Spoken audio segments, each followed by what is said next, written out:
And what's up, everybody? This is DJ Thompson here, back with part 2 of why I love black metal music.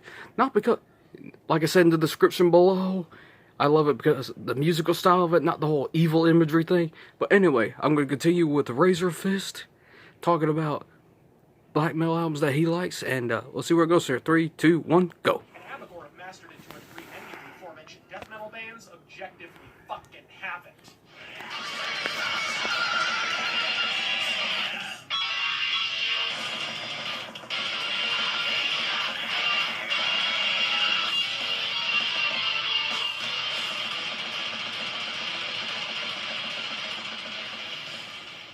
But it all started on 1999's breathtaking about-face channeling the quintessence of Satan. In retrospect, the previous effort, Supreme Immortal Art, had been veering in this more technical, almost mathematical direction at least 1 year previous.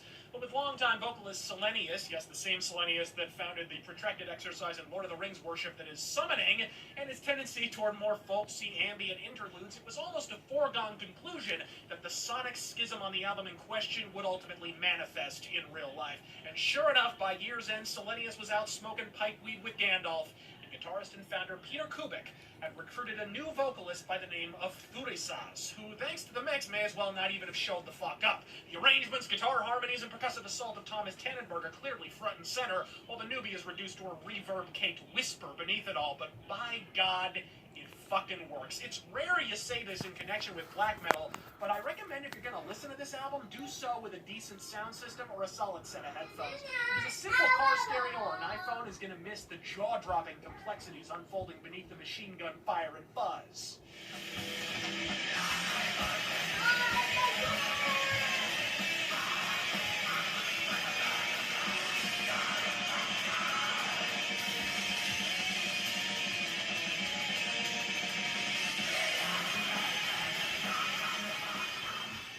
Channeling the quintessence of Satan has proven groundbreaking since release, providing crystal clear inspiration for more recent efforts by the likes of Mayhem and others. Stunning, complex, visionary, incapable of being shackled by the strictures of style or subgenre, while permanently expanding their borders for everyone to follow. Brilliant band, bitchin' album, buy it.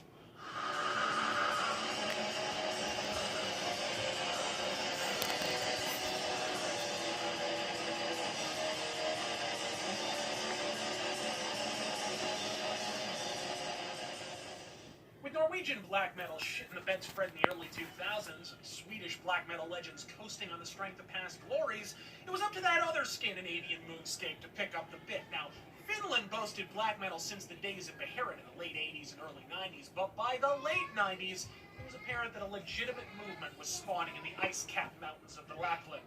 Azagol, satanic war master, but legendary, hoary hosts of Horna, feasting on the glory days of Gorgoroth and Shattrath has been conjuring bleak soundscapes that evoke the bitter cold and maddening isolation of the land in which they were conceived.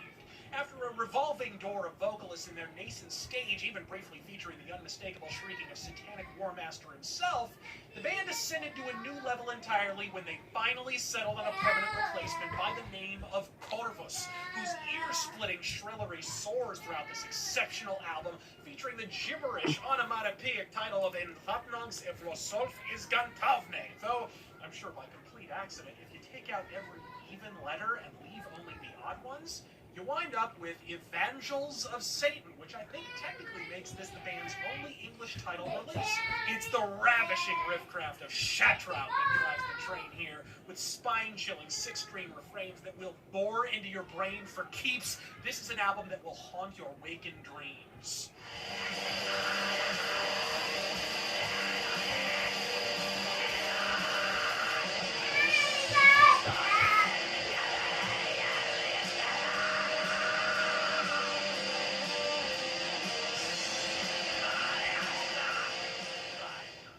Can't recommend this album, this band, or Shattrath's side project Sargeist highly enough, folks. These motherfuckers get it. Next. And everybody else had their own sound, their own way of doing things, whatever. Now we came out and now, how many bands have you got doing the black metal scene? The thrash metal, death metal, speed metal, black metal. There's hundreds of bands doing it. As I said before, it's not a case of us changing everybody else's needs. It's a case of other people changing We won't change. We do what we do, and everybody is picking up on it. We've been doing gigs in Canada, and Slayer have been in the front row, banging their heads.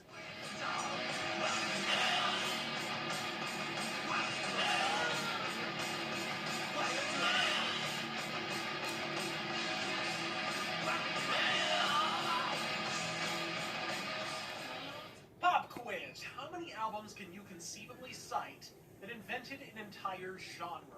Rainbow Rising for power metal, Alice Cooper Venom for black metal. Harem for prog, the list goes on and on. Now, close your eyes and name one that invented 3.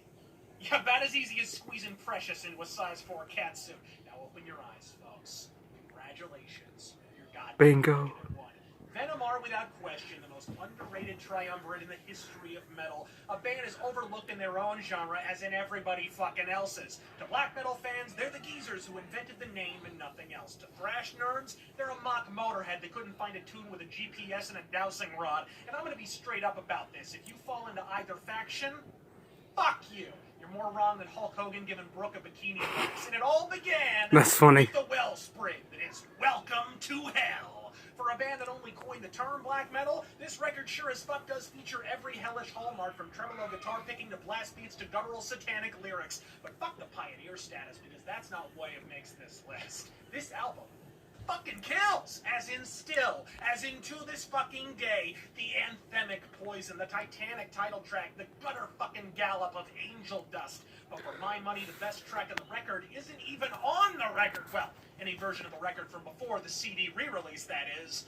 The savage single known simply as Bloodlust.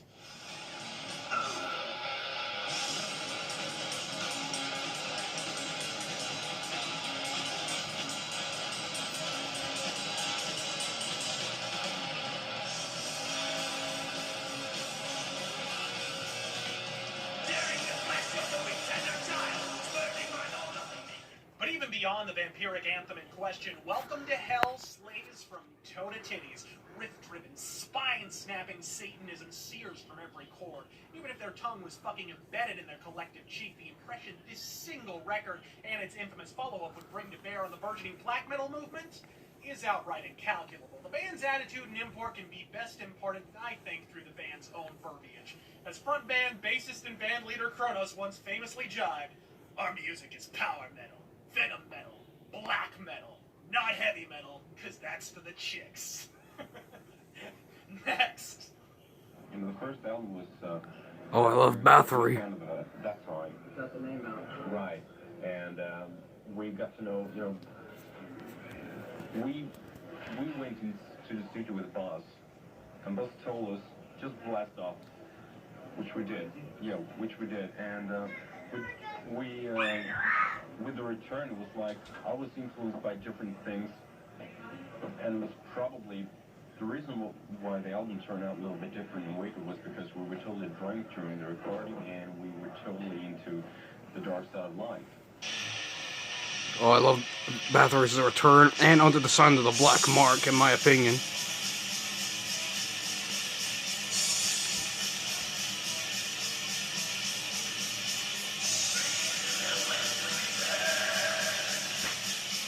The drums don't sound much pound here, but it's catchy enough to satisfy us. Featured on my show, not to mention my shirt collection. This is about as surprising as a fucking sunrise, but in my eyes, the pinnacle of the black metal genre was achieved early and emphatically by Bathory's jaw-dropping sophomore release, The Return. Revisionist wail about the album being hampered by subpar production, but considering the fact that this is actually the only Bathory release to ever be recorded and engineered in an actual proper recording I know, studio, right? Honest to Lord in the studio. one is forced to confront an immutable truism of first-wave black metal, from guitars that bellow like a chorus of chainsaws, to drums that throb beneath the mix like a steam engine, to Quorthon's demonic reverberant croak. The Return sounds that way. They do have the black metal remaster is version of it, so supposed you to fucking sound that way. look, get on Google, go to Bathory's The Return, go to Bathory's remastered albums, the Jubileum albums. They do have remastered versions of them. Go check them out.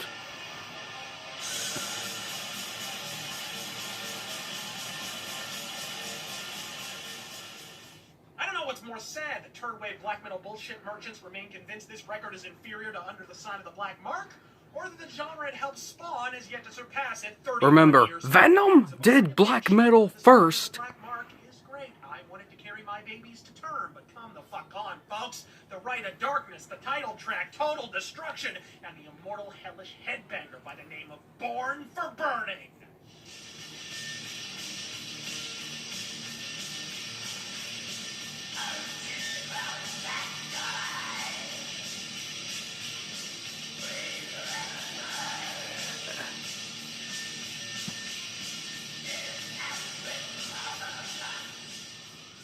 Aggression with a groove, equal parts satanic, savage, and melodic. The day I bought this record by absolute happenstance and chucked it into my car stereo, I have been transfixed ever the fuck since.